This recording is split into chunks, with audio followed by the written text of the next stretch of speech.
अस्सलामु अलैकुम वरहमतुल्लाहि वबरकातुहू। अल्हम्दुलिल्लाह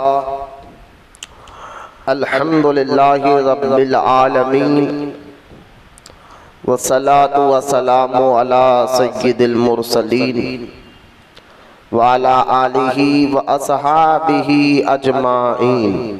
अम्मा बाद। वक़ाल अल्लाहु तआला फ़िल क़ुरआनिल मजीद फ़अऊज़ु बिल्लाहि मिनश शैतानिर रजीम। बिस्मिल्लाहिर रहमानिर रहीम। यरफ़अल्लाहुल्लज़ीना आमनू मिनकुम वल्लज़ीना ऊतुल इल्म दरजात। आमन्तु बिल्लाहि सदक़ल्लाहुल अलियुल अज़ीम। क़ाल अल्लाहु तआला फ़ी शानि हबीबिहिल करीम इन्नल्लाहा व मलाइकतहु युसल्लूना अलन नबिय्यि या अय्युहल्लज़ीना आमनू सल्लु अलैहि व सल्लिमू तस्लीमा। अल्लाहुम्मा सल्लि अला सय्यिदिना व मौलाना मुहम्मद मआदिन जुद वल करम अला आलिहि व बारिक व सल्लिम सलातन व सलामन अलैका या रसूल अल्लाह सल्लल्लाहु तआला अलैका व सल्लम। सबसे पहले तो मैं तमाम मुरीद और मुत्तक़ीद को दुआ करता हूँ आप तमाम के लिए अल्लाह ताला आपके आने को कबूल फरमाए। मौसम बड़ा ठंडा है, लोग इस वक्त बिस्तर पे इस वक्त भी आराम कर रहे हैं। ऐसे वक्त में नींद को कुर्बान कर कर आराम छोड़कर छुट्टी का दिन है, वक्त निकालना यकीनन इस बात का सबूत है कि आपके दिलों में अल्लाह रसूल की मोहब्बत है और दीन का दर्द है। बस अल्लाह ताला इसमें इखलास अता फरमाए, दिखावा रियाकारी से आपकी हमारी हिफाजत फरमाए और हमारा ऐसे महफिल में आकर बैठना ऐसे वक्त में भी कबूल फरमाए। और आज का ये हमारा उन्वान जो है फजीलत इल्म पर होगा इंशाअल्लाह, इल्म की फजीलत। तो जो आयत मुबारका, क्योंकि वक्त ज़्यादा नहीं है तो उसके बगैर तमहीद के मैं आपको सामने डायरेक्ट आयत मुबारका जो पढ़ा है मैंने सूरे मुजादला और आयत नंबर 11, जिसमें अल्लाह ताला इरशाद फरमाता है यरफ़अल्लाहुल्लज़ीना आमनू मिनकुम वल्लज़ीना ऊतुल इल्म दरजात। जिसका तर्जुमा ये है कि अल्लाह ईमान वालों के दर्जात को और जिनको इल्म दिया गया उनके दर्जों को बुलंद फरमाता है। लिहाजा ईमान वालों के और अहले इल्म के दर्जों को अल्लाह बुलंदी अता फरमाता है। यह आयत मुबारक का तर्जुमा है। जिस तरह ज़मीन के लिए हरियाली ज़मीन की जीनत है, अल्लाह ताला ने हर चीज़ के पीछे खूबी एक जीनत रखी है, हर एक चीज़। तो जिस तरह एक ज़मीन की जीनत हरियाली से है, झाड़ों से है, आसमान की खूबसूरती चांद से है, सूरज से है, तारों से है, इसी तरह जो है मोमिन की इज्जत और जीनत इल्म से है। इल्म एक जीनत लाता है, इल्म इंसान को इज्जत दिलाता है। दुनिया में भी इसको अल्लाह ताला इज्जत देता है इल्म को, और क़ब्र आखिरत में भी अल्लाह ताला अहले इल्म को इज्जतों से नवाजता है। बस इल्म भी एक मोमिन के लिए, इंसान के लिए, देखिए आप इल्म एक ऐसी चीज़ है जो इज्जत दिलाता है। मैं जो कह रहा हूँ, हर मज़हब हर शोबे के लोग को देख ले, जो पढ़ा लिखा होता है उसका एक मुकाम अलग होता है, उसका एक अलग स्टेटस होता है। ये और बात है कि कोई ज़्यादा पढ़ा लिखा हो तो फिर इल्म का ऐसा तकब्बुर करने लग जाए, लेकिन जो कुरान हदीस का इल्म होता है, जो ज़रूरियात दीन का इल्म होता है, उसके फ़ायदे और उसकी मिठास और उसकी नूरानियत सारे इल्मों से अलग होती है। तो खैर, पहले आइए इस आयत पाक का आसान सा तर्जुमा मैंने आपके सामने किया। पहले उसका माना और मफ़हूम समझते हैं, उसके बाद इल्म की फजीलत को समाअत करते हैं।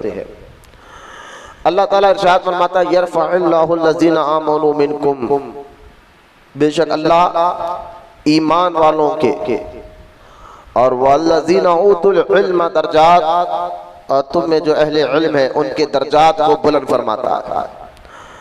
पहले ईमान का समझिए, ईमान। अब ईमान को अगर आप समझेंगे तो बात इल्म तक भी हम ले जाएंगे। ईमान का मतलब क्या है, ईमान का मफहूम क्या है, ईमान कहते किसको है। ईमान का अगर लुग़वी माना देखे तो उसके कई माने जो है उलमाए कराम ने बयान फरमाए हैं। जैसा कि आप देखिए कि ईमान का एक माना है तस्लीम करना। तस्लीम करने का मतलब यह है कि जो अल्लाह उसके रसूल अलैहिस्सलातु वस्सलाम ने जो अल्लाह ताला ने हुजूर के ज़रिए हमें दिया है वो तमाम चीज़ों को कबूल करना, इसका नाम ईमान है। तो तस्दीक करना यानी कबूल करना, ये ईमान का माना। और दूसरा ईमान का एक और माना ये है, ईमान का मतलब है अमन पसंद। ईमान का एक और माना क्या है, अमन यानी पीसफुल को, अमन को पसंद करना। ईमान का माना लुग़वी तौर पर अमन को पसंद करने के भी है। और ये सारी डिटेल मैंने जुमा के बयान में ईमान की मजबूती पर किया है। मैं इसलिए यहाँ पर ज़्यादा लंबी चौड़ी बात नहीं करूँगा। किसी को अगर और इसकी गहराई तक जाना है तो वो बयान जो जुमा में गया है ईमान की मजबूती, उस पर आप सुन लीजिए। और ईमान का एक और माना है अकीदा। ईमान का मतलब है तुम्हारे अकीदे दुरुस्त हो। जिसका अकीदा दुरुस्त हो उसका ईमान सही, और जिसका ईमान सही अल्लाह ताला उन्हीं की इबादतों को कबूल फरमाता है और उन्हीं के दर्जात को अल्लाह बुलंद फरमाता है। जिसको यह आयत पाक में आता है अल्लाह ईमान वालों के भी दर्जे बुलंद करता है। तो अकीदा क्या है, तो कुछ लोग नमाज पढ़ते, रोज़ा रखते, कलमा पढ़ते, सारे काम मुसलमानों वाले करते हैं, लेकिन उनके अकीदे दुरुस्त नहीं होते, इसलिए वो ईमान वाले नहीं। क्योंकि ईमान का माना एक है अकीदा दुरुस्त होना। मेरी वो लाल किताब लेके आओ, आला हज़रत और तसव्वुफ़ स्टैंड में रखिए देखो। तो लिहाजा अकीदा दुरुस्त होना ये भी जो है ईमान का माना आता है सही अकीदा। जो जिसका अकीदा दुरुस्त ना हो उसके नामे आमाल को अल्लाह कबूल नहीं फरमाता, उसकी इबादतों को अल्लाह कबूल नहीं फरमाता। जैसा कि हमारे यहाँ बद मज़हब है, बद अक़ीदा है, वहाबी देवबंदी है, ये सारे काम दाढ़ी भी रखते हैं, नमाज भी रखते पढ़ते हैं, सारे काम मुसलमान वाले करते हैं, लेकिन उनके अक़ीदे दुरुस्त नहीं है। तो ईमान का पहले 3 माने मैंने बयान किए। ईमान अमन को पसंद करने वाला, ईमान कबूल करने वाला, ईमान अक़ीदा दुरुस्त करने वाला। चौथा और आखिरी माना ईमान का ये है कि बंदा जो है ईमान का जो अहम है और इस पर जो है सारे उलमा बयान करते हैं वो ये क्या है कि ईमान का माना एक होता है यकीन करना। अब ये जो माना है यकीन के, तो ये माना जो है असल में ईमान का बिल्कुल दुरुस्त माना है यकीन करना। अब यकीन किस बात का करना, तो यकीन करने का मतलब ये है कि ईमान का मतलब यकीन करना। पहले यकीन किसको कहते हैं, यकीन जिसको कहते हैं वो लफ्ज़ भी जरा गौर फरमाए कि जिसमें कोई बात को आपने देखा पूरा यकीन है, तो कहते भाई 100% शो हो कि ये बात हुई है, इसको यकीन कहते हैं। जहां पर अगर कोई कहेगा 90% तो मुझे पता नहीं, लेकिन जो है 50-50 है, इसको यकीन नहीं कहते। यहाँ तक कि अगर कोई कहेगा 99% तो यकीन है, 1% यकीन नहीं है, तब भी इसको यकीन नहीं कहते। ईमान के दर्जे में यकीन उसको कहते हैं जहाँ 100% हो। जैसा कि अब ये दिन होने में किसको यकीन इनकार है, पूरा यकीन है। तो दिन को दिन कहना, रात को रात कहना, सूरज को सूरज कहना, चांद को चांद कहना, यानी जो है उसको कहना, इसको कहते हैं यकीन। और जितना यकीन मजबूत होता है उतना ईमान मजबूत होता है। अब जितना ईमान मजबूत होता है उतना आपके बातिन का उसका असर, ईमान का जो असर होता है आपके दिमाग में, दिल में, आपके रूह में बस जाता है। तो फिर आपके सामने से हकीकत के पर्दे हटकर अल्लाह अपने जलवों का नजारा दिखाता है। असल में यकीन जितना मजबूत होते रहता है उतना उसके एक मुसलमान के दर्जे बुलंद होते रहते हैं। तो ईमान का माना यकीन के भी है। तो यकीन की तालीम असल में बुजुर्गान दीन अपने मुरीदों को खास तौर पर देते थे। यकीन रखो किस पर? अल्लाह पर, रसूल पर, बुजुर्गों पर, औलिया का। तो जितना, इसलिए आला हज़रत इमाम अहले सुन्नत रहमतुल्लाहि ताला अलैह अपनी किताब अल मनफूजात में अक्सर ये कहते हैं जब तक पीर पर यकीन ना हो फैज़ नहीं मिलता। पहले यकीन को समझिए, उसके बाद यकीन के मतलब को जहन में बिठाइए आप। अब आइए हदीस पाक सुन लीजिए।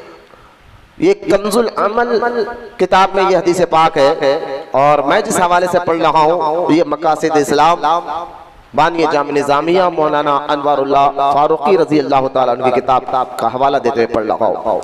आप फरमाते हैं कि अल्लाह के रसूल अलैहिस्सलाम ने फरमाया, मुझे अपनी उम्मत पर किसी बात का खौफ नहीं सिवाय ज़ौफ़ यकीन के, यानी डर है तो यही है कि कहीं उनके यकीन में कमी ना आ जाए। और भी ये रिवायत है कि हुजूर सल्लल्लाहु अलैहि वसल्लम ने फरमाया, खुदा से हुस्न यकीन मांगो।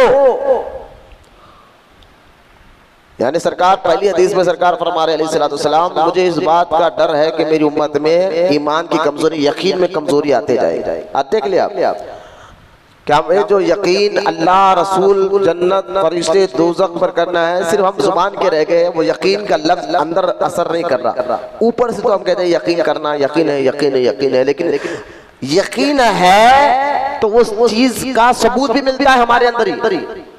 अगर आपको आखिरत का यकीन है तो होना भी चाहिए। जब तक आपका ईमान मुकम्मल है, आप जुबान से इकरार भी कर रहे हैं, लेकिन यकीन जब तक आप मजबूत ना हो तो फिर आपका ईमान मुकम्मल नहीं होता। और जैसा जैसा यकीन में कमी, ईमान में कमी आती रहती है, अब यकीन जैसा मजबूत होते रहता है, ऐसा ईमान में जो अल्लाह ने असर रखा है वो असर आपके जिस्म, आपके रूह, आपके दिमाग पर पड़ता है। फिर जैसा यकीन और मजबूत हो जाए तो फिर अल्लाह ताला आपको पर्दे हटाकर जन्नत और उसके नजारे को बताता है। जैसे कि औलिया इकराम जमीन पर है कर अर्श को देख लेना, क्योंकि यकीन के उस आला मंजिल पर वो पहुंचे हुए थे कि अब देखे खुद हुजूर सल्लल्लाहु अलैहि वसल्लम फरमाते, तुम दुआ में कहो अल्लाह मुझे यकीन की दौलत दे। और जिस तरह कुरान सीखते हो, हुजूर फरमा रहे अलैहिस्सलाम, जिस तरह कुरान पढ़ना सीखते हो इस तरह यकीन को भी सीखा करो। देखिए जितना यकीन आपका मजबूत होता रहेगा दीन पर, उतना आपका ईमान मजबूत होता रहेगा।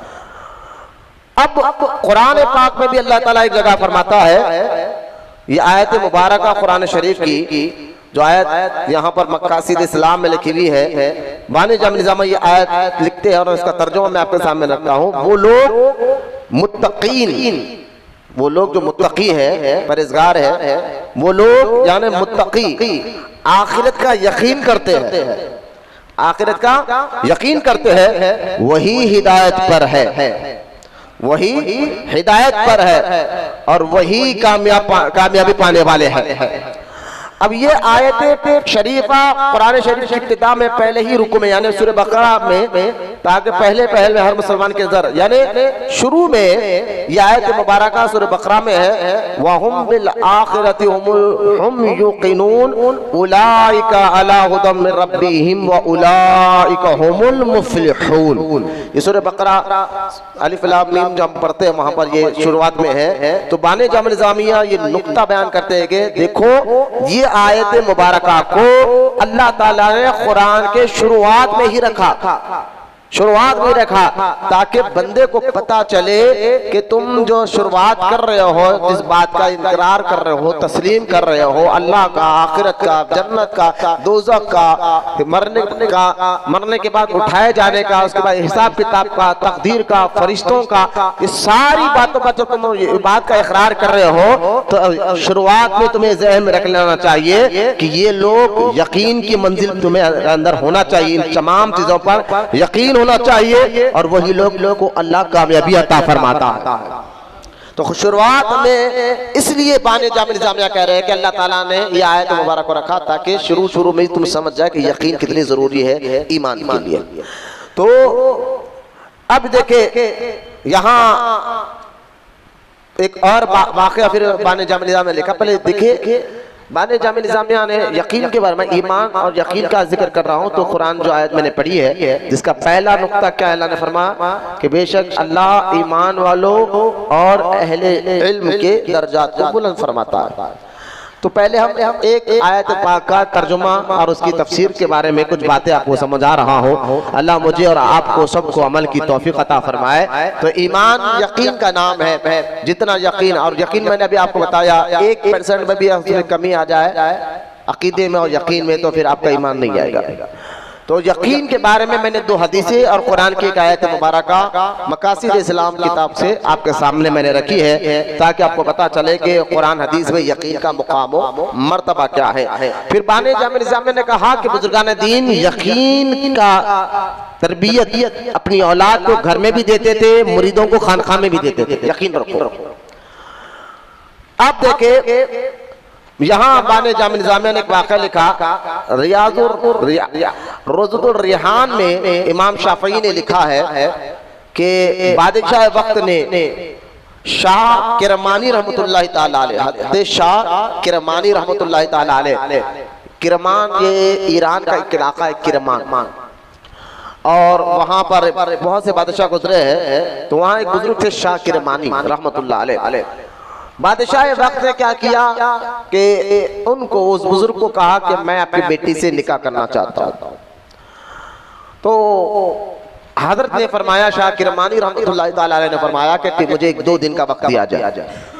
फिर आप वो 2 दिन का वक्त आपको मिल गया तो शाह किरमानी रहमतुल्लाह ताला अलैह घर से बाहर आए और मस्जिद में तलाश करें वाले तलाश विचार के बाद आपको मालूम हुआ कि एक नौजवान है जो 5 वक्त का नमाजी भी है, मुत्तकी भी है, परहेजगार भी है, ईमान वाला भी है, सारे इसके अंदर जो आप जो कुटिया है। लेकिन एक चीज है कि वो गरीब आदमी है, यानी झोपड़ी में रहता है, बस मजदूर है, कमाए तो खाता है। तो आप उस शख्स के पास गए, कहा कि अगर एक लड़की तुझे नौजवान खूबसूरत मिल जाए तो शादी करने तैयार है? उसने कहा बिल्कुल। तो आपने फरमाया मैं अपनी बेटी का निकाह तुझसे करता हूँ। तो पहचानता था शाह किरमानी को कि इतने बड़े वक्त के वलीउल्लाह है। उन्होंने कहा हुजूर आपके घर में पलने वाली लड़की का मेरे घर में एक झोपड़ी में रह लेंगी? कहा ये सब छोड़ दे तू, बस तू मेहर का इंतजाम कर। लिहाजा निकाह हो गया, क्योंकि आप नहीं चाहते थे कि आपकी बेटी बादशाह के पास निकाह में जाए। अब निकाह होने के बाद जो है जब विदाई का मामला हुआ और इस अल्लाह के वली शाह किरमानी रहमतुल्लाह ताला अलैह के बेटी जब उस नौजवान के घर आई, झोपड़ी में आई तो देखा कि एक रोटी का सूखा टुकड़ा घर के अंदर रखा हुआ है। रोटी है जो सूख चुकी है थोड़ी बहुत, वो घर में रखी हुई है। तो उस दुल्हन ने कहा अपने शौहर से ये क्या है? फरमाया ये कल के लिए मैंने उठा कर रखा था, कल के लिए। तो उस दुल्हन ने कहा मुझे अपनी इसी वक्त मुझे अपने अब्बा के पास छोड़ दो, वापस छोड़ दो, मैं अपने वालिद के पास जाना चाहती हूँ। तो वो दूल्हा कहने लगा मैंने तो पहले ही कहा था आपके वालिद से कि आपकी बेटी मेरे घर में रह नहीं पाएगी, मेरा घर झोपड़ी में है, फिर कभी मिलता कभी नहीं मिलता, और आप शहजादी की तरह घर में पली बड़ी हो, लिहाजा मैंने पहले आपके वालिद को कहा था लेकिन उन्होंने माना नहीं, बस मेरे साथ निकाह कर दिया। तो दुल्हन ने कहा मैं इसलिए तुम्हारे घर से नहीं जाना चाहती हूँ कि तुम्हारे घर झोपड़ी है, तुम्हारे घर में खाने कुछ नहीं ना, मेरा मकसद ये है कि ये एक रोटी का टुकड़ा तुमने कल के लिए उठा कर रखा, कल का यकीन तुम पर अल्लाह के लिए क्यों नहीं था? तुम्हारे अल्लाह पर यकीन क्यों नहीं है तुम पर कि ये तुम कल के लिए उठा कर रखे हो? हालांकि देखिए कल के लिए उठा कर रखना कोई गुनाह भी नहीं है इस्लाम में, जरा ये भी मसला ज़हन में रखिए। आप एक महीने का राशन उठाकर रख ले, कोई गुनाहगार नहीं होंगे।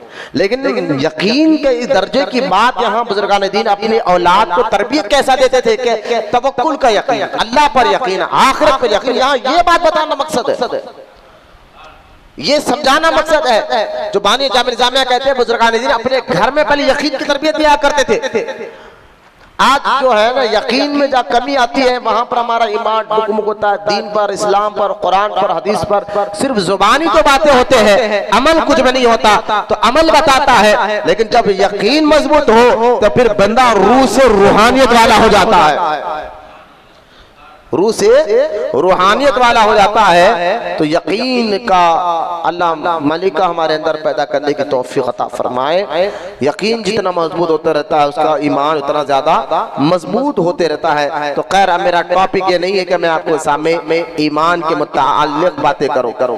आइए, ये तो ईमान के बाद, उसके बाद अल्लाह ताला ने क्या फरमाया कुरान पाक में कि वल्लज़ीना ऊतुल इल्म दरजात। अब ईमान का मतलब समझ गए, उसका मफ़हूम आप समझ गए, ठीक है। ईमान तस्दीक करने को कहते हैं, ईमान अमन पसंदी को कहते हैं, ईमान अकीदे को कहते हैं, ईमान यकीन को कहते हैं। ये माने मैंने मुख्तसर तौर पर आपके सामने रखा। आइए, उसके बाद अल्लाह ने फरमाया हम ईमान वालों के और तुम्हें जो अहले इल्म है उनके दर्जात को बुलंद फरमाते हैं। वल्लज़ीना ऊतुल इल्म दरजात। अब इल्म क्या है, इल्म के मुताल्लिक क्या है? तो मैंने अभी आपको बताया मोमिन की जीनत इल्म है, और बगैर इल्म के कोई आपकी इबादत दुरुस्त नहीं हो सकती। याद रखें, बगैर इल्म के कोई आपके अमल, नमाज, रोजा, जितनी आप इबादतें करते हैं ना, ये सोच करके मैं नमाज पढ़ रहा हूँ, अच्छे काम कर रहा हूँ, खैरात कर रहा हूँ, सदका कर रहा हूँ, इल्म नहीं है।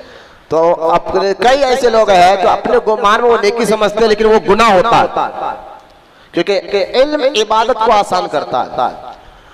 अब इल्म के बारे में प्यारे आका करीम रहमत कौनैन सल्लल्लाहु ताला अलैहि वसल्लम के कई अहादीस मुबारका मौजूद है। जैसा कि आप फरमाते हैं, ये जो मैं हदीस बयान कर रहा हूँ, इमाम मोहम्मद गजाली रहमतुल्लाहि ताला अलैहि की किताब मिनहाजुल आबिदीन, इमाम मोहम्मद गजाली रहमतुल्लाहि ताला अलैह 5वीं सदी के वो बड़े अजीम शख्सियत बुजुर्ग है। जब आप बगदाद शरीफ में आपके इल्म की तोती बोली जा रही थी, उस वक्त सरकार गौसे पाक रजी अल्लाह ताला अन्हु की उम्र 30 साल थी। गौसे पाक की उम्र कितने साल थी? 30 साल थी। और आपकी उम्र मुबारक उस वक्त बिल्कुल इमाम मोहम्मद गजाली रहमतुल्लाहि ताला की उम्र मुबारक उस वक्त बहुत करीब थी, यानी आप, लेकिन आपके इल्म की तो थी पूरी दुनिया भर में, और खास तौर पर बगदाद, ईरान, इराक और बुस्तामी इलाके ऐसे थे जहाँ आपके इल्म की तोती बोली जा रही थी। और इमाम मोहम्मद गजाली रहमतुल्लाहि ताला अलैह के बेशुमार किताबें हैं, जिसमें मशहूर किताबें कीमिया सादात है, मुकाशिफुल कुलूब है, और मिनहाजुल आबिदीन है, दिगर और भी बड़ी किताबें हैं। और इमाम मोहम्मद गजाली रहमतुल्लाहि ताला अलैह के बारे में सारे उलमा का इस बात पर इत्तेफाक है, सारे उलमा चाहे किसी भी मजहब के हो, इस बात पर मुत्तफिक है कि ये वली है और अल्लाह के महबूब है और जन्नती है।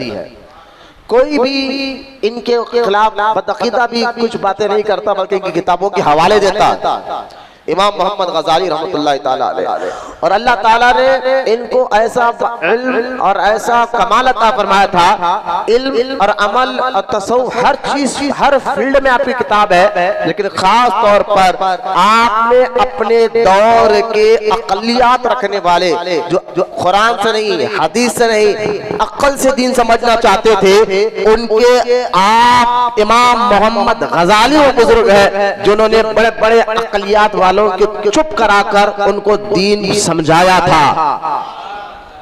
इमाम मोहम्मद गजाली इतने बड़े बुजुर्ग है, यूं समझे कि अपने दौर के बड़े बड़े साइंटिस्ट, साइंटिस्ट क्या होते हैं? जो बात अक्ल में वही बात मानते हैं, जो अक्ल में नहीं है बात नहीं मानते। तो बड़े बड़े साइंटिस्ट जो कुरान हदीस से तो उनको समझ नहीं आती थी दीन, लेकिन अक्ल से समझ में आती थी। तो अक़लियात में अल्लाह ताला ने इमाम मोहम्मद गजाली को ऊंचा मुकाम अता फरमाया था। तो आपने बड़े बड़े अक्लमंदों को झुकाया दीन के सामने, कुरान के सामने, हदीस के सामने। इतने बड़े बुजुर्ग हैं। उनकी एक किताब मिनहाजुल आबिदीन, जिसने आपने खास तौर पर मुरीद की तरबियत के लिए लिखा।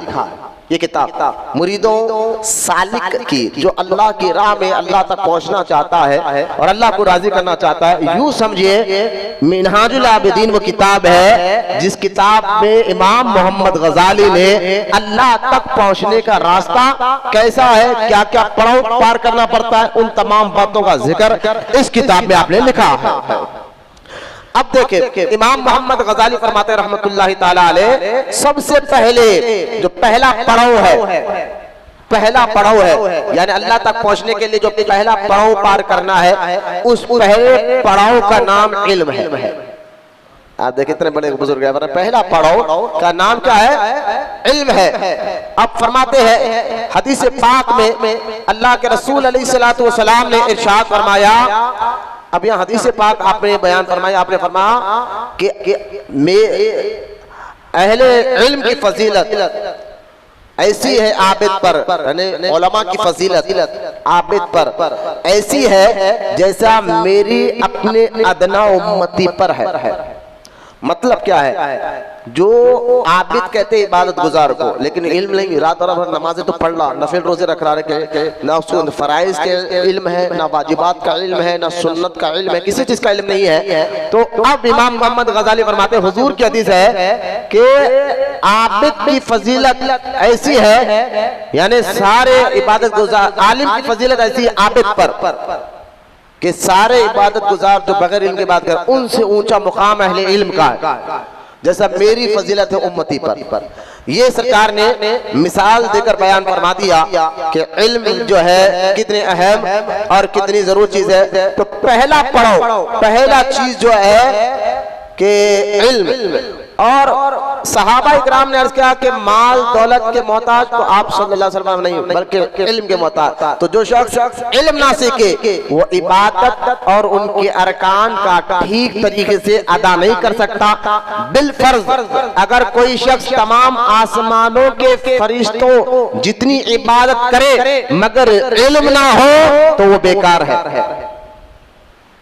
कितनी प्यारी बात इमाम मोहम्मद गजाली फरमाते हैं कि अगर कोई शख्स आसमानों के बराबर, आसमानों में रहने वाले फरिश्ते जिनको नींद नहीं आती, जिनको गुनुदगी नहीं आती, जिनको सुस्ती नहीं आती, जिसको काहली नहीं आती, जिनको नफ्स नहीं दिया गया, फरिश्ते उनको कहते हैं ना, वो नूरी मखलूक को कहते हैं जो मासूम इल्लाह है, जो गुनाह नहीं करते, खता नहीं करते, उनसे गलती नहीं होती, खता नहीं होता, ना उनको नींद आती है, ना उंगली आती है, ना सुस्ती आती है, ना काहली आती है, वो हमेशा अल्लाह ताला की इबादत करते रहते हैं। इमाम मोहम्मद गजाली फरमाते हैं अगर बिल फर्ज, समझाने के लिए, बिल फर्ज अगर कोई शख्स तमाम आसमानों के फरिश्तों जितनी इबादत करे मगर इल्म ना हो तो वह खसारे में है। अल्लाह अकबर, अल्लाह अकबर।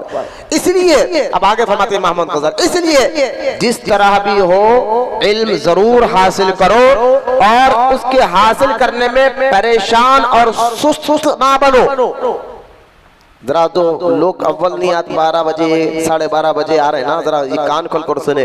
फर्ज उलूम जो नबी जना मौलाना नबी दे रहे हैं, इसमें इल्म की बातें तो सिखाई जा रही है ना, ताहरत के मसाइल इल्म सिखाया जा रहा है। तो इमाम मोहम्मद गजाली फरमाते हैं इसमें सुस्त ना करो, परेशान ना हो, सुस्त ना बनो, वरना गुमराही। अब आगे फरमाते इमाम मोहम्मद गजाली, वरना गुमराही के खतरा से दूर चार हो जाओगे, वरना गुमराह हो जाओगे। हर किस्म की गुमराही से तुम अल्लाह की पनाह मांगते रहो। अब समझ गए आप इल्म। फिर जब अल्लाह ताला की कारीगरी पर गौर करोगे, खूब गहरी नजर से देखोगे, तुम्हें यकीन हो जाएगा हमारा माबूद एक है और जो सब कुछ कर सकता है, जिसे हर चीज का इल्म है, जो हमेशा जिंदा है, जो चाहे करता है, जो हर बात को सुनता और देखता है, जो अज़ल से मुतकल्लिम है, जिसका इल्म, इरादा, कलाम, फना व ज़वाल से मुनज़्ज़ा है। मतलब नहीं समझे आप?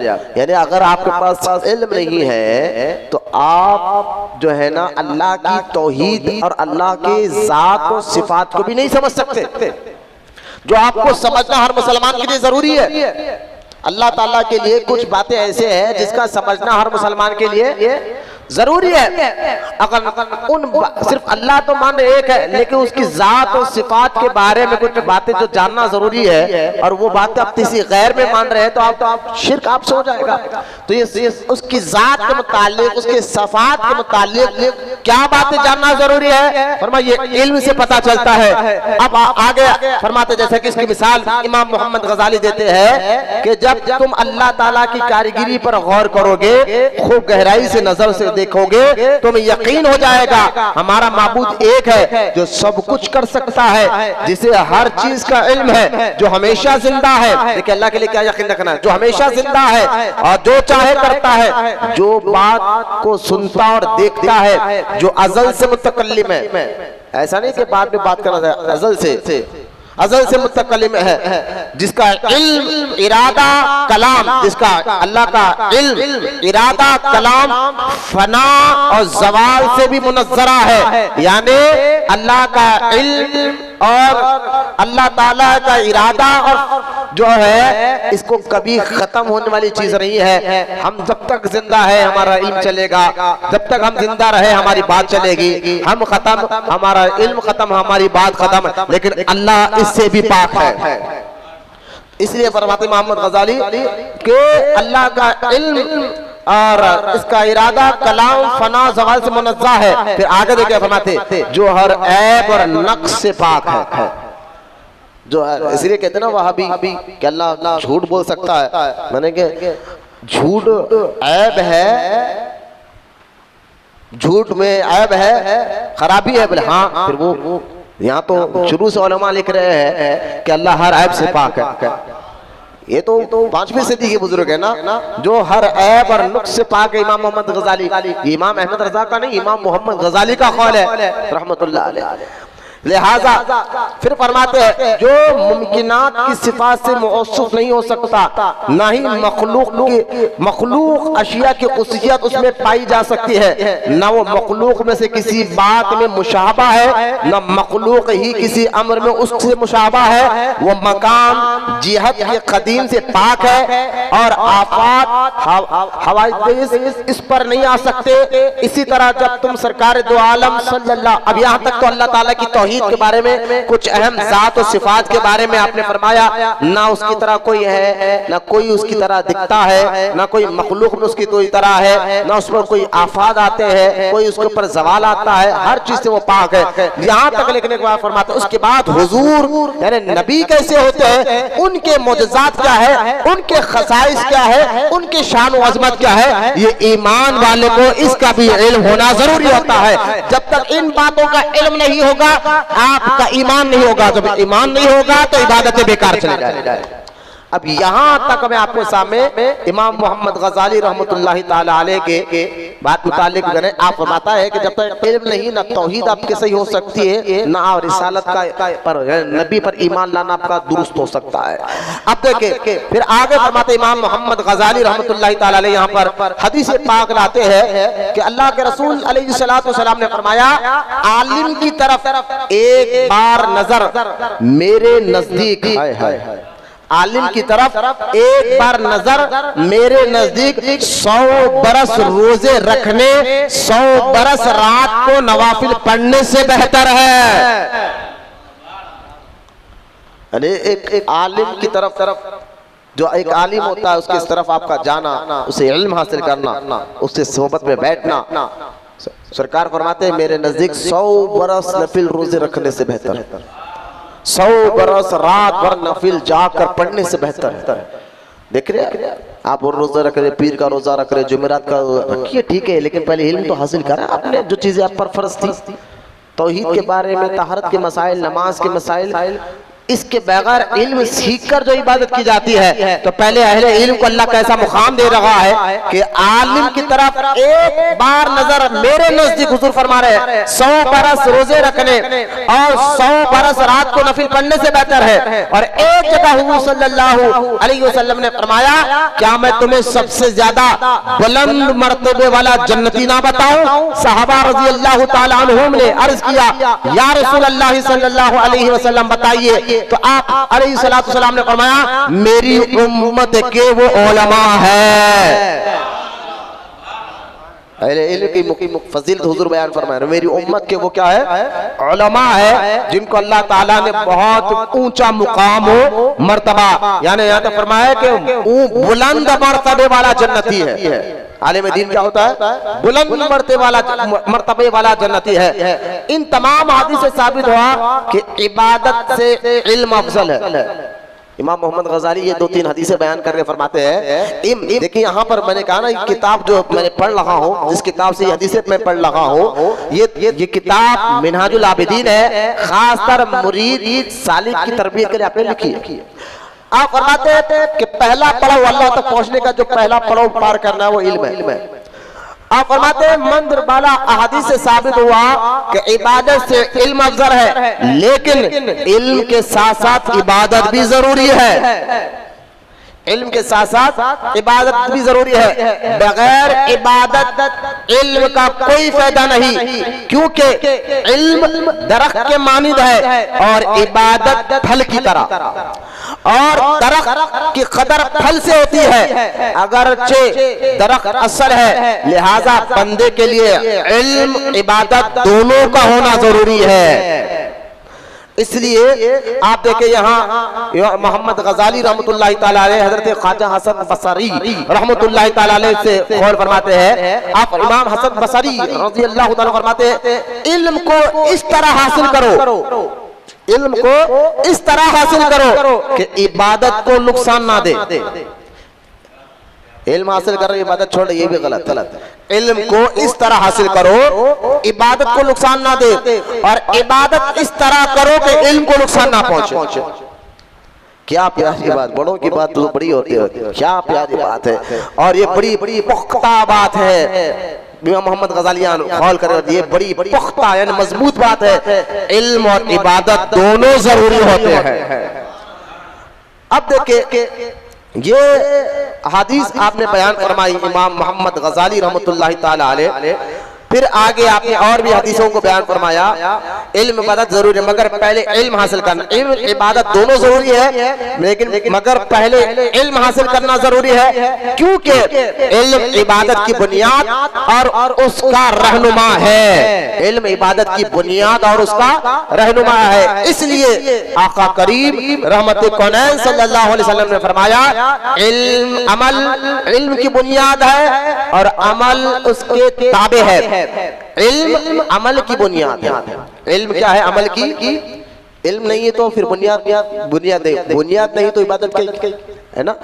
इल्म अमल की बुनियाद है और अमल उसके ताबे है। फिर आगे फरमाते हैं इल्म का इबादत की असल होना और उसे इबादत से पहले हासिल करना दो वजह है जरूरी। इमाम मोहम्मद गजाली फरमाते हैं कि इबादत से पहले इल्म हासिल करो, इल्म हर इबादत की बुनियाद है और अमल इल्म के ताबे है। अमल क्या है, इल्म के ताबे है। और आगे फरमाते हैं उसकी वजह क्या है कि इल्म बुनियाद कैसे है, तो आप फरमाते हैं कि इल्म का इबादत का असल होना और उसे इबादत से पहले हासिल करने के दो वजह जरूरी है। एक इसलिए ताकि बंदा अल्लाह की इबादत कर सके,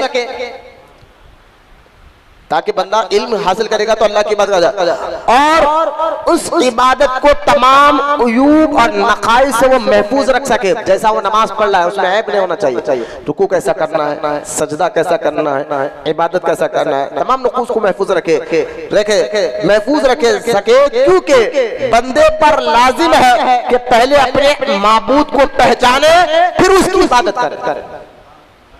आप देखें और मुझे यहाँ पर हजरत जो है सैयद अहमद जिंदा शमदार रज़ी अल्लाह ताला का वो कौल याद आ गया, जो आप फरमाते हैं कि 3 सिफत में से एक सिफत तुम्हारे अंदर होगी, तुम गौर करो, सिफत हैवानी, सिफत शैतानी और सिफत मलकूती। और फिर फरमाते हैं सिफत हैवानी वाला सिर्फ खाना पीना सोना, बस उसका काम करना है, खाना है पीना है सोना है, तो ये तो जानवर वालों की आदत है, जानवरों जैसी आदत है, इसलिए तुम इंसान पैदा नहीं किए गए हो। और अगर कोई शख्स लड़ला झगड़ला मारा पीटी कर रहा है तो ये हजरत जिंदा शमदार कह रहे हैं ये तो शैतान वाली आदत है।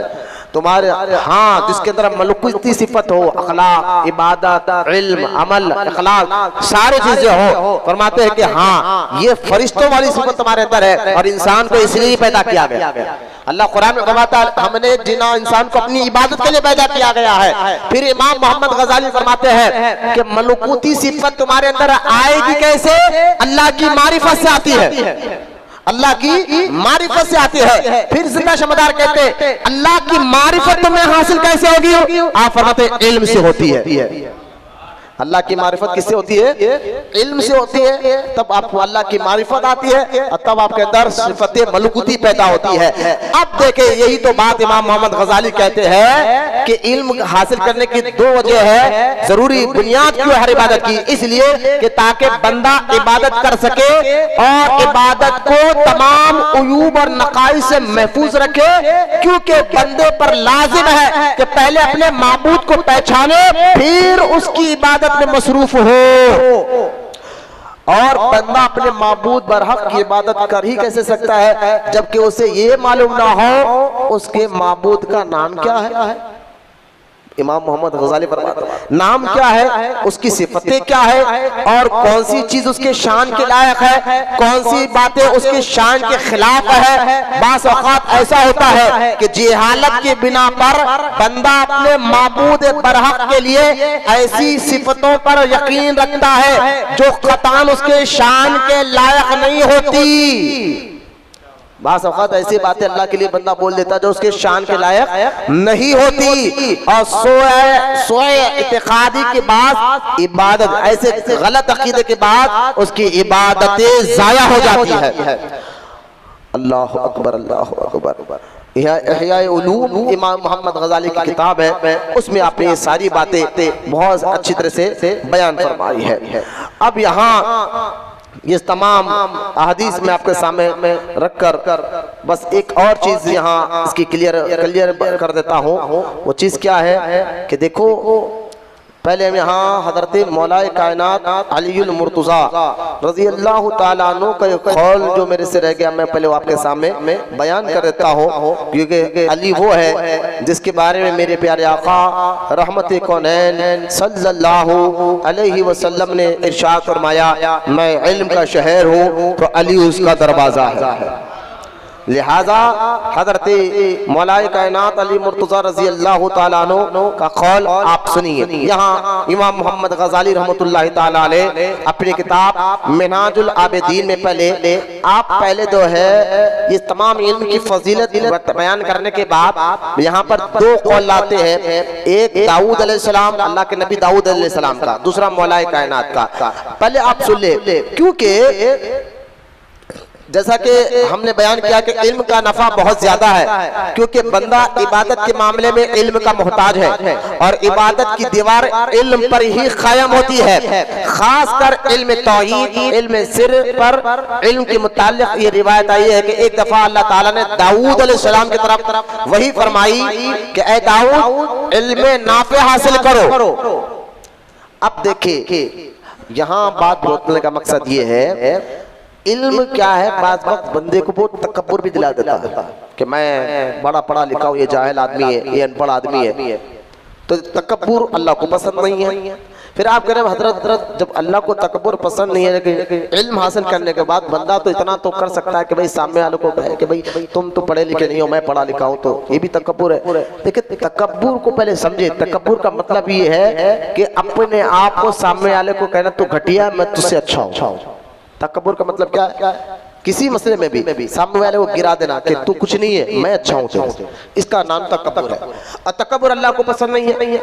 तो अहले इल्म को भी तकब्बुर आता है, हाँ आता है, लेकिन जब अहले इल्म तकब्बुर से बचे कैसा, तो पहले तकब्बुर इल्म वाला तकब्बुर को पहले बात समझ जाए। जैसा कि इब्लीस के पास इल्म था, फरिश्तों का उस्ताद था, फरिश्तों को पढ़ाता था, लेकिन इल्म था। और आप कह रहे जिसके पास इल्म हो भटकता नहीं, जिसके पास इल्म हो वो संवरता है, जिसके पास इल्म हो वो अल्लाह की मारिफत हासिल करता है, जिसके पास इल्म हो उसको नूर दिया जाता है, जिसके पास इल्म हो उसको इज्जत दी जाती है, जिसके पास इल्म हो। जब इल्म इज्जत दिलाता है, इल्म हिदायत दिलाता है, इल्म नूर दिलाता है, इल्म अल्लाह की मारिफत दिलाता है, तो इब्लीस के पास भी तो इल्म था, फिर वो भटका कैसा, बेनूर कैसा हो गया, उसको जिल्लत कैसे मिल गई, जबकि इल्म ऐसा था इब्लीस के पास कि फरिश्तों को पढ़ाता था। तो देखिए यहां पर उलमा ने फरमाया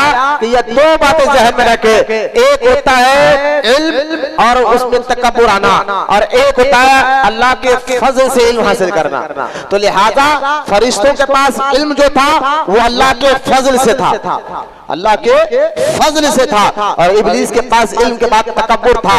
उसने तकब्बुर की बुनियाद पर नबी की नाफरमानी और गुस्ताखी कर इल्म रखकर भी भटक गया। तो इल्म तकब्बुर लाता है, इसलिए अल्लाह ताला वही करता है दाऊद अलैहिस्सलाम पर, ऐ दाऊद अल्लाह से दुआ मांगो, मुझसे दुआ मांगो कि मुझे इल्मे नाफे यानी या अल्लाह नफा पहुंचने वाला इल्म अता फरमा।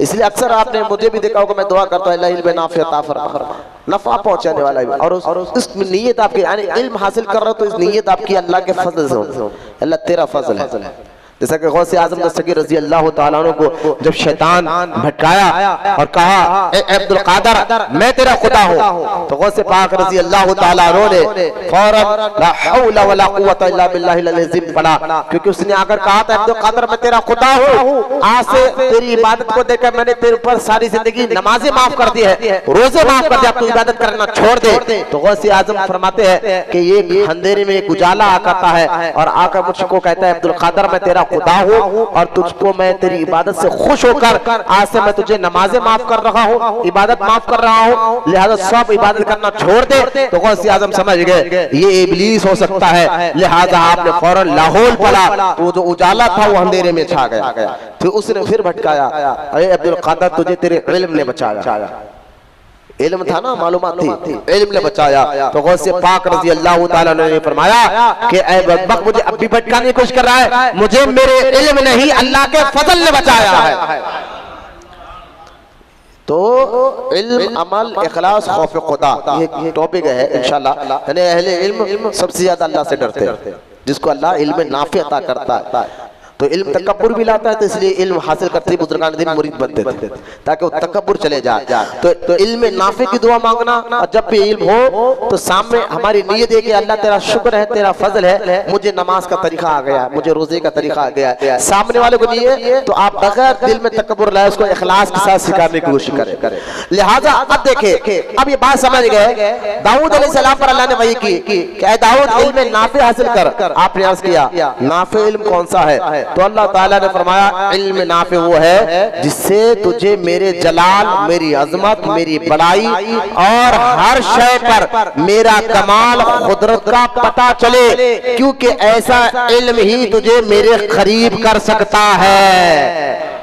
क्या जुमला है देखिए आप, यानी तकब्बुर क्या है, बड़ाई, सामने वालों को घटिया समझना अपने हो, बड़ाई सिर्फ अल्लाह के लिए। तो लिहाजा इल्म नाफी हासिल करो तो ये ज़हन में आ जाता है यार सारा बड़ाई अल्लाह के लिए, सारा कमाल रब के लिए, सारी कुदरत रब के लिए, जो मैं कह रहा हूँ ये अल्लाह के फजल से कह रहा हूँ। तो ये लिहाजा इल्म नाफे। फिर उसके बाद मौलाए कायनात सैयदना अली अल मुर्तज़ा रज़ी अल्लाह तआला से मरवी है, आपने फरमाया मैं इस बात को पसंद नहीं करता, अली अली कहने वालों सिर्फ हरी टोपी, काली टोपी, काला इमामा पहनकर सिर्फ अपने आप को पहुंचा हुआ बाबा कहने वालों, खुद अली को मानते हो तो अली की भी मानो रज़ी अल्लाह ताला अन्हु अजमाइन। हाँ, अली को मानते हो तो अली की भी मानो। लिहाजा ये इमाम अहमद रजा ने नहीं लिखा, ये किताब हजरत इमाम मोहम्मद गजाली की है मिनहाजुल आबदीन, उसमें ये रिवायत मौजूद है जो मैं आपके सामने बयान कर रहा हूँ। हजरत मौला अली रजी अल्लाह ताला अन्हु फरमाते हैं, आपने फरमाया मैं इस बात को पसंद नहीं करता कि मैं नाबालिग में ही फौत हो जाता, मैं इस बात को पसंद नहीं करता था कि मैं नाबालिग यानी कम सीनी में फौत हो जाता, क्योंकि नाबालिग जो कम उम्र में फौत हो जाता है उसको अल्लाह डायरेक्ट जन्नत में दाखिल करता है। नाबालिग कोई गुनाह का नहीं कर सकता। नाबालिग जो कम सिनी में इंतकाल कर गए वो डायरेक्ट जिसके बच्चे पैदा हुए बाद चंद दिन के बाद मर जाते हैं, यानी 10 साल की उम्र में मर जाए तो वो नाबालिग में आते हैं और उसको अल्लाह जन्नत में दाखिल फरमाता है। लेकिन मौला अली ऐसा क्यों कह रहे रज़ी अल्लाह ताला फरमाते मैं इस बात को पसंद नहीं करता कि मैं नाबालिग में फौत हो जाता और जन्नत में दाखिल हो जाता, कर दिया जाता, और बड़ा होकर मैं तो फरमाते मैं बड़ा होकर खुदा की मारिफत हासिल ना करता। और ये इसलिए जिसको अल्लाह ताला की मारिफत ज्यादा होगी उसमें खुदा का खौफ भी ज्यादा होगा, और जिसको खौफ खुदा ज्यादा होगा वो इबादत भी ज्यादा करेगा, और जो इबादत ज्यादा करेगा उसका ताल्लुक भी अल्लाह ताला से ज्यादा खालिस हो गया। लेकिन इल्म हासिल करते वक्त सबसे ज्यादा खुलूस को निगाह में रखना चाहिए। यानी आप फरमाते हैं इल्म है, उसके बाद अमल है, उसके बाद इखलास है, उसके बाद खौफ खुदा है। लिहाजा ये जिसके अंदर ज्यादा खौफ खुदा हो उतना वो अल्लाह का महबूब, उतना वो अल्लाह की मारिफत हासिल करने वाला, वो उतना अल्लाह के करीब है। लिहाजा लेकिन इल्म इसलिए फरमाते जब भी आप इल्म हासिल करें ना दिल में नीयत होना चाहिए इखलास की। और इखलास क्या है? इखलास का मतलब क्या है? अल्लाह के लिए।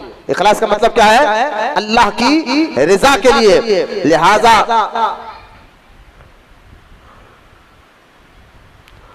बेशुमार बातें यहाँ पर मौलाए कायनात अली मुर्तजा रजी अल्लाह ताला अन्हु के मुतालिक भी है। अब आइए ये सारी रिवायतें बिल्कुल 5 मिनट दीजिए इंशाल्लाह, उसके बाद हम जिक्र के लिए भी थोड़ा सा लंबा जिक्र करेंगे।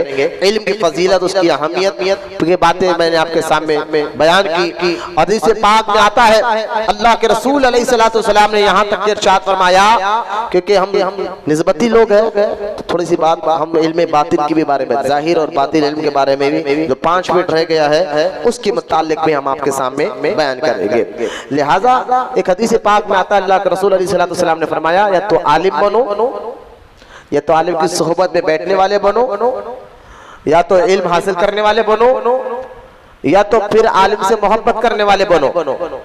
5वें ना बनो, 4 में से कोई एक बनो। आलिम बनो या इल्म हासिल करने वाले बनो, तो आलिम उनकी सोबत बैठने वाले बनो, या आलिम से मोहब्बत करने वाले बनो। ये 4 बनो। 4 में से 5वें यानी जाहिल ना हो। 5वें बनोगे तो हलाक हो जाओ। हुजूर ने फरमाया हलाक हो जाओ। हलाक हो जाओगे मतलब क्या है? मर नहीं जाओगे, मतलब ये है कि तुम्हारा ईमान खत्म हो जाएगा। अल्लाह अकबर। जो लोग ना आलिम बनते हैं, ना आलिमों की महफिल में ऐसे आके बैठते, आंखा बंद हो गया यार तुम्हारे 8-10 मरतबा देख रहा हूं, खत्म करो। लिहाजा जो लोग इल्म हासिल नहीं करते, आलिमों की सोहबत में नहीं बैठते, आलिम के से मोहब्बत नहीं करते, बल्कि माज़अल्लाह उलमा से चिढ़ने वाले भी लोग हैं। अहले हक उलमा रब्बानीन से चिढ़ने वाले भी लोग हैं। तो सरकार फरमाते कि 5वें ना बनो, हलाक हो जाओ। अल्लाह अकबर।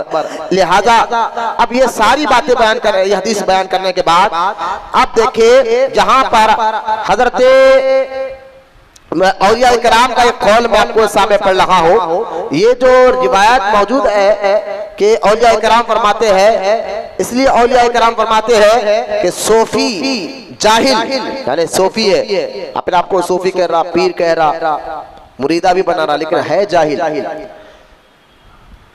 है जाहिल।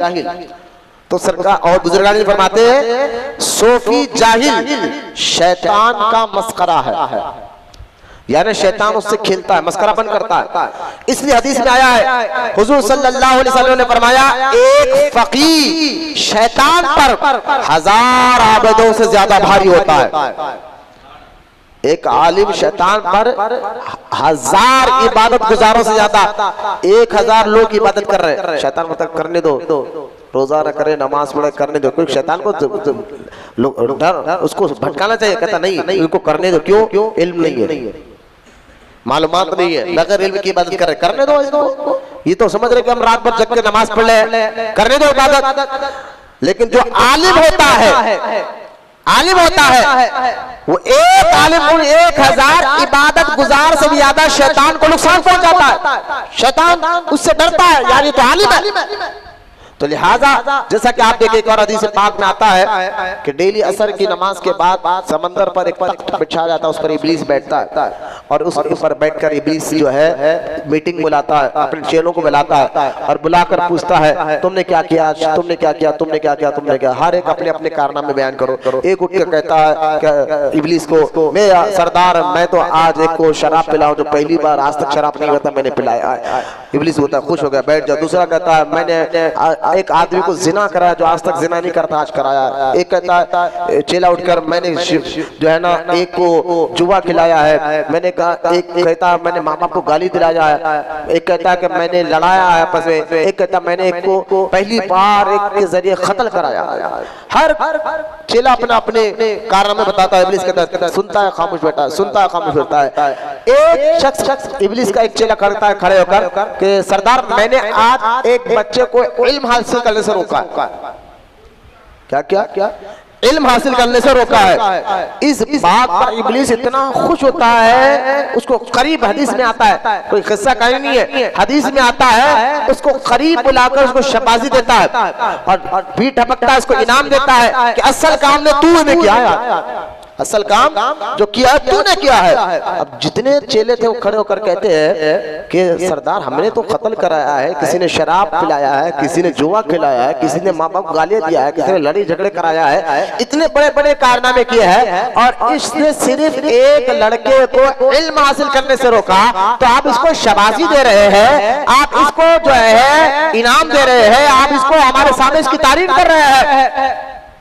तो इब्लीस कहने लगता है, हदीस में आता है, इब्लीस कहता है कि मैं इसको तुमको बोलूंगा तो समझ में नहीं आएगा कि इसको शाबाशी क्यों दे रहा हूँ, और मैं इसका तुम्हें प्रैक्टिकल कर बताऊं। ये क्या कर इब्लीस क्या करता है, फजर के टाइम मस्जिद के बाहर अपने चेलों के साथ इंसानी शक्ल में ठहर जाता है और एक नमाजी फजर की नमाज के लिए जाता है। वो सुबह सुबह पाबंदी के साथ, वो इलाके में मशहूर है पाबंदी के साथ, वो शहर वो इलाके में मशहूर है कि वो पाबंदी के साथ नमाज को आता है। पूरा मोहल्ला जानता है कि पाबंदी से नमाज को आता है। इब्लीस कहता है ठहरो मैं इसको रोक कर बताता हूँ। उसको रोका जाता है कि मुझे एक सवाल करना है आपसे। वो शख्स जिसको सारा मोहल्ला जानता है, यार ये तो 5 टाइम का नमाजी, फजर तो कभी छोड़ता नहीं है, पाबंदी से नमाज को जाता है, उसको रोकता है इब्लीस। रोक के कहता है अपने चेलों को आप देखो कि भाई मुझे आपको एक सवाल करना है। वो शख्स कहता है जल्दी बोल, नमाज का वक्त करीब है, मुझे जाना है। उसने कहा सवाल किया इब्लीस ने, जरा ये तो बताइए, ये छोटा सा एक बोतल बोतल निकाल कर कहता है क्या अल्लाह इस छोटे से बोतल में जमीन और आसमान को दाखिल कर सकता है? क्या अल्लाह ताला इस छोटे से बोतल के अंदर, इस मुंह के अंदर जमीन और आसमान को दाखिल कर इधर से इधर निकाल सकता है? अब वो शख्स जो पूरे मोहल्ले में मशहूर है, पूरे शहर में मशहूर है, नमाज नहीं छोड़ता, इबादत इबादत इबादत करते रहता है और पूरा मोहल्ला जानता है, पूरा शहर जानता है। वो शख्स कहेगा अरे ये क्या बात हुई, इतना छोटा सा मुंह है, इसके अंदर जमीन आसमान को अल्लाह कैसे दाखिल कर सकता है? ये नामुमकिन की बात है। इब्लीस जो इंसानी शक्ल में था वो कहेगा ठीक है जाइए, बस इतना सवाल उसको बुझा देंगे, आप जाइए, आप चले जाइए मस्जिद में। और अपने चेलों को कहता है देख ये इतना बड़ा मशहूर नमाजी, पूरा मोहल्ला नमाज को जानता कि नमाजी है, लेकिन इसको अल्लाह की कुदरत पर ही यकीन नहीं। अल्लाह की इबादत तो कर रहा, लेकिन क्या क्या अल्लाह की कुदरत पर यकीन रखना है, कैसे रखना है, इसका जरा भी इसको इल्म नहीं है। लिहाजा ये इसकी सारी इबादत तो बेकार है। तो ऐसे लोगों को हम नहीं भटकाते, पढ़ते रहो। कितना नमाज पढ़ना है पढ़ो, इल्म नहीं है पढ़ते रहो।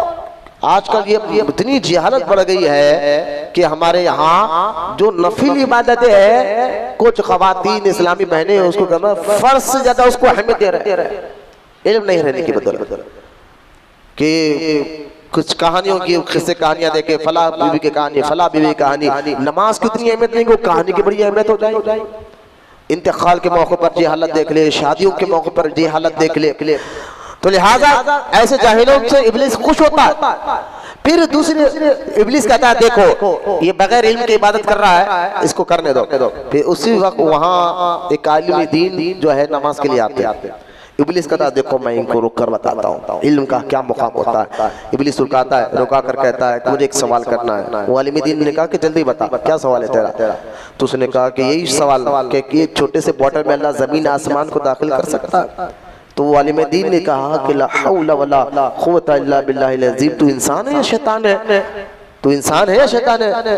कि अल्लाह की कुदरत पे तुझे यकीन नहीं? अरे ये छोटा था एक शीशा, उसके इतना सा मुंह, मेरा रब चाहे तो सुई की नोक के बराबर के सुराख में भी जमीन आसमान के इधर से इधर निकाल सकता है। सुई की नोक के बराबर का भी अगर सुराख हो, सुई की नोक, देखिए सुई की नोक के बराबर का भी सुराख हो, अल्लाह चाहा तो सुराख से भी जमीन आसमान को इधर से उधर निकाल सकता है। इब्लिस कहता है बस जाइए। अब अपने चेलों को बता के देखा, मैंने इसलिए इसको शाबाश दी कि इसने इल्म से रोका है।